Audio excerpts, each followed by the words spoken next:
Samantala, Bureau of Customs nagsampa naman ang kasong smuggling sa DOJ laban sa mga nagpasok ng ilegal na asukal sa bansa. Ang ulat mula sa aming kasamang si Joseph Parafina.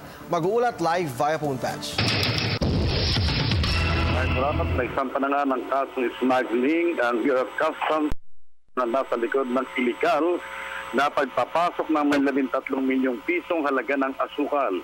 Base sa reklamo sa Department of Justice, nilang ng mga ito ang gobyerno na sabihing ang laman ng pinapasok nilang mga container van mula sa China ay naglalaman ng mga school supplies at mga laruan.